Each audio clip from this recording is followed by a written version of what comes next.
Escucha, el Centro de Reconciliación Familiar Libertad en Casa presenta las buenas noticias.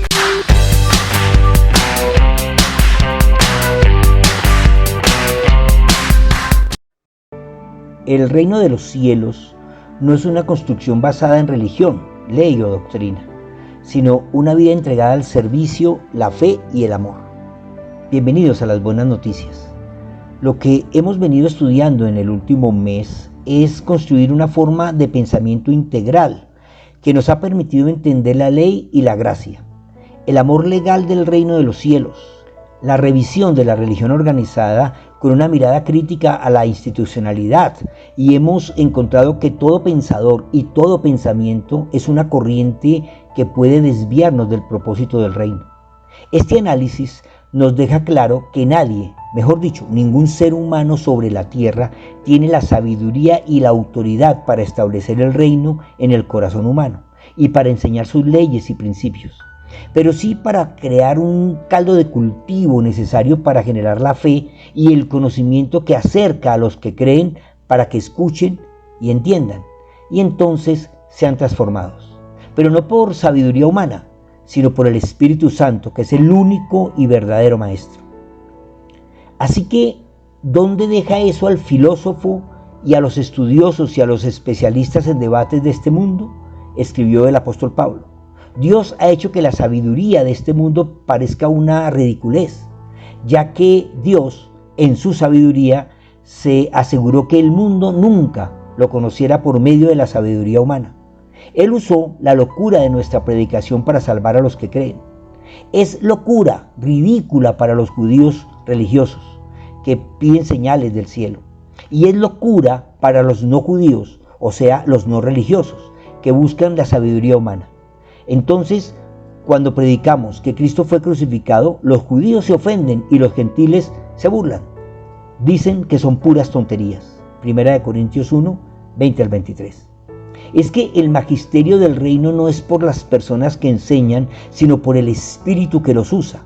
El ser humano es capaz de descubrir todo lo concerniente al funcionamiento de la creación, la ciencia, la física, la química, la matemática, y todo desarrollo científico está a cargo de los seres humanos, que lanzan teorías y doctrinas de lo que creen puede ser, y así completan una historia que entre realidad y fantasía establece su propia creación. Pero encontrar a Dios y encontrar su reino es tarea del Espíritu Santo, que es el habitante del corazón del que decide recibir la gracia que transforma. Me queda aún mucho más que quisiera decirles, les dijo Jesús a sus discípulos, pero en este momento no pueden soportarlo, o sea, entenderlo. Cuando venga el Espíritu de verdad, Él los guiará a toda la verdad. Él no hablará por su cuenta propia, sino que les dirá lo que ha oído y les contará lo que sucederá en el futuro. Me glorificará porque les contará todo lo que reciba de mí. Todo lo que le pertenece al Padre es mío. Por eso dije, el Espíritu les dirá todo lo que reciba de mí. Juan 16, 12 al 15.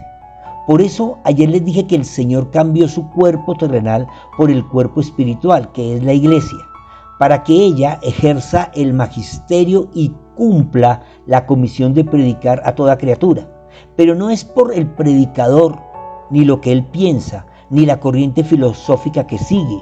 Es solo la Escritura.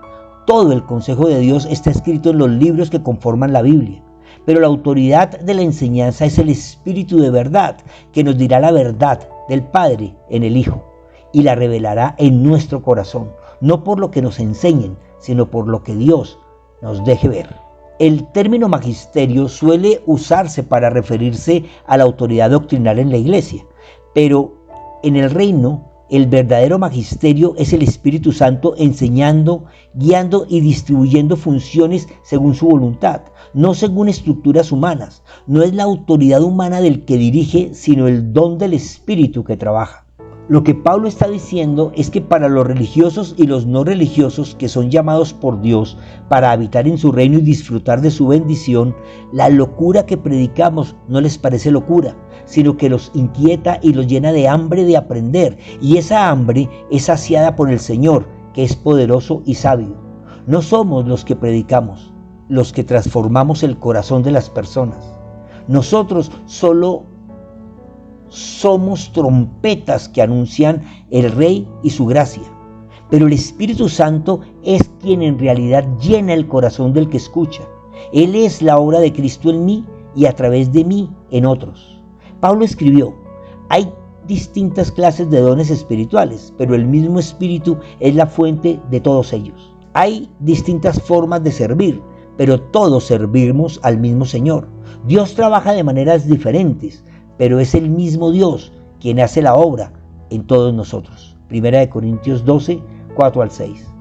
Esa es la gran ventaja de Dios, que trasciende el tiempo y el espacio, que obra en las personas mediante su Espíritu para dirigir a su pueblo al conocimiento de la cultura del cielo y al establecimiento de su reino. Él se reveló a Moisés y a los profetas. El Espíritu Santo es el autor de todos los libros que conforman el canon bíblico y es el que lo organizó y el que en su tiempo hizo que se tradujera a todos los idiomas, y es el Espíritu Santo quien enseña desde la verdad, pues es Él, Espíritu de verdad, y la verdad es Cristo. A cada uno de nosotros se nos da un don espiritual para que nos ayudemos mutuamente, continúa el apóstol Pablo. A uno el Espíritu le da la capacidad de dar consejos sabios. A otro el mismo Espíritu le da un mensaje de conocimiento especial. A otro el mismo Espíritu le da gran fe, y a alguien más ese único Espíritu le da el don de sanidad. A uno le da el poder para hacer milagros y a otro la capacidad de profetizar. A alguien más le da la capacidad de discernir si un mensaje es del Espíritu de Dios o de otro espíritu. Todavía a otro se le da la capacidad de hablar en idiomas desconocidos, mientras que a otros se les da la capacidad de interpretar lo que se está diciendo. Es el mismo y único Espíritu quien distribuye todos esos dones. Solamente Él decide qué don cada uno debe tener. 1 Corintios 12, 7 al 11. Esto, mis hermanos, no tiene nada que ver con la religión monástica y estricta y jerárquica que conocemos. Antes de la cruz, la presencia del Espíritu Santo solo era exclusiva en personas que recibían títulos ungidos como profetas, reyes, sacerdotes y algunos líderes. Así que los dones de gracia se manifestaban solo en pocas personas y todas de una sola nacionalidad. Pero después de la cruz, el Espíritu Santo marcó un cambio en la historia de la humanidad, pues todo el que lo quiera lo puede recibir. Y Él actúa en favor del reino, y es Él el único que actúa. Lo que Pablo establece en estos versículos es muy importante de entender. Primero, Él establece el origen de la gracia. Él dice que a cada uno se nos da un don espiritual para el servicio. Ese don no es para explotarlo para nuestra propia riqueza, para obtener beneficios propios o para hacernos más importantes. Ese don es para ayudarnos entre nosotros los habitantes del reino de los cielos. Es un don de gracia y por lo tanto debe darse de gracia. Mateo cuenta que Jesús envió a los 12 apóstoles con las siguientes instrucciones: vayan y anuncien que el reino de los cielos está cerca. Sanen a los enfermos, resuciten a los muertos, curen a los que tienen lepra y expulsen los demonios. Den tan gratuitamente como han recibido. Mateo 10, del 5 al 8. Segundo, el mismo apóstol establece en su carta a los Efesios que Cristo es el que da los ministerios como un don para la edificación del cuerpo de Cristo. Él escribió: y Él mismo constituyó a unos apóstoles, a otros profetas, a otros evangelistas, a otros pastores y maestros. Efesios 4:11. Estos, como lo veíamos ayer, no son títulos de autoridad, sino de servicio en el reino. Son oficios que hacer y no cargos que ostentar. Los apóstoles cumplían la función de fundadores. Son como constituyentes del reino. Son los enviados a llevar las buenas noticias, establecieron los fundamentos y extendieron el reino. Los apóstoles fueron testigos oculares de Cristo. Ellos lo vieron resucitado. Él los llamó y los envió. Hoy hay algunos siervos que se hacen llamar apóstoles, pero no por fundamento, pues los apóstoles son los expositores de la doctrina, la ley y la gracia de Cristo. Así es que se hacen llamar apóstoles por la función y tarea de expandir el reino, mas no por establecer el fundamento. Según la gracia que Dios me ha dado, escribió el apóstol, yo como perito arquitecto puse el fundamento, mientras que otros siguen construyendo encima, pero cada uno debe tener cuidado de cómo sobreedifica, porque nadie puede poner otro fundamento que el que está puesto, el cual es Jesucristo. Primera de Corintios 3, 10 al 15. Así que los apóstoles de hoy solo están construyendo sobre el fundamento puesto por los verdaderos apóstoles de Cristo. Los profetas declaran la voluntad de Dios, corrigen, exhortan, revelan dirección espiritual. No son adivinos, no son descubridores de pecados ajenos, son siervos para dar dirección al pueblo de Dios, pues saben entender los sucesos y los tiempos. No son los mismos que en el antiguo pacto, pues profetizar en el reino de los cielos es guiar y develar el mensaje de Dios escrito en su palabra. El evangelista proclama el evangelio, llaman al arrepentimiento, extienden la salvación. En realidad es la tarea de todos los que amamos la vida del reino. Ese afán de proclamar las buenas noticias para que otros puedan disfrutar del amor de Dios y su verdadera salvación. Los pastores cuidan, guían, protegen, sanan, acompañan en el crecimiento espiritual, aconsejan, dirigen y restauran en amor y perdón. Los maestros explican la doctrina, forman discípulos, establecen entendimiento y sabiduría, llevan el conocimiento a la verdad y no a la interpretación. La tarea de estos dones de Cristo es perfeccionar a los santos para la obra del ministerio, para la edificación del cuerpo de Cristo. Efesios 4:12. Equipar a los santos, o sea, activar a cada creyente en su función dentro del cuerpo, edificar el cuerpo, fortalecer la unidad, la madurez y el amor, proteger contra el error, guardar a la iglesia de doctrinas falsas y manipulaciones y reflejar a Cristo, llevarnos a la estatura de la plenitud de Cristo. Y tercero, Pablo nos está diciendo que los dones operan en los creyentes, pero es Dios el que hace toda la obra. El cuerpo humano tiene muchas partes, pero las muchas partes forman un cuerpo entero.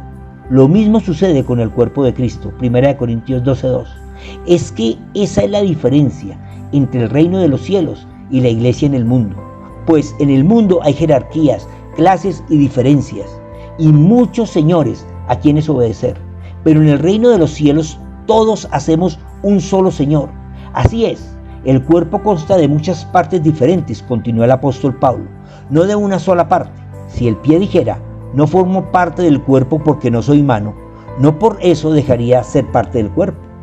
Y si la oreja dijera, no formo parte del cuerpo porque no soy ojo, ¿dejaría por eso ser parte del cuerpo?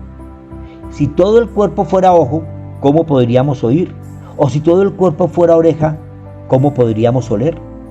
Pero nuestro cuerpo tiene muchas partes y Dios ha puesto cada parte justo donde Él la quiere. Esa es la gracia y las cargas que Dios coloca en el corazón de sus hijos. Solo revisa tu corazón y mira qué enciende tu ira, qué te causa dolor, cuál es tu pasión para servir en el reino. ¿En qué quieres ayudar? ¿Serán los niños abandonados? ¿Serán las mujeres maltratadas? ¿Serán los presos en las cárceles, los cautivos por un vicio? ¿Serán los marginados sociales? ¿Serán los pobres, los desocupados, los enfermos? ¿Qué parte del cuerpo eres? Es que la fe no es retórica ni religión, es acción y vida. Jesús nos envió a predicar el reino de los cielos, pero en el camino a sanar a los quebrantados, a restaurar a los maltratados, a edificar las ruinas de las familias destruidas, a defender los débiles y los afligidos. Tener fe no es lo importante, sino lo que haces con esa fe. Qué extraño sería el cuerpo si tuviera solo una parte. Efectivamente, sigue el apóstol, hay muchas partes, pero un solo cuerpo. El ojo nunca puede decirle a la mano no te necesito. La cabeza tampoco puede decirle al pie no te necesito. De hecho, algunas partes del cuerpo que parecieran las más débiles y menos importantes, en realidad son las más necesarias. Y las partes que consideramos menos honorables son las que vestimos con más esmero. Eso hace que haya armonía entre los miembros a fin de que los miembros se preocupen los unos por los otros. Si una parte sufre, las demás partes sufren con ella. Y si a una parte se le da honra, todas las partes se alegran.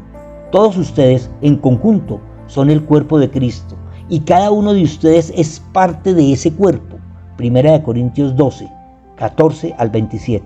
Lo más importante de establecer es que todo el cuerpo tiene una sola cabeza. No son dos pensamientos, es un pensamiento, y ese es el pensamiento de Cristo, revelado y enseñado por el Espíritu Santo. Este nuevo organismo nos hace miembros los unos de los otros y nos invita a cuidarnos y protegernos, pues todos sabemos dónde duele el golpe que nos damos con el dedo meñique del pie. Es que si logramos entender la obra redentora y la salvación, lograremos entender lo que significa que Dios habita en cada uno de nosotros y su amor es la sangre que nutre el cuerpo y saca las toxinas. El Espíritu Santo es el poder transformador y creador de una sociedad diferente, de una familia distinta, de un mundo mejor, pero no con fuerza, sino con amor, no con ley, sino con gracia.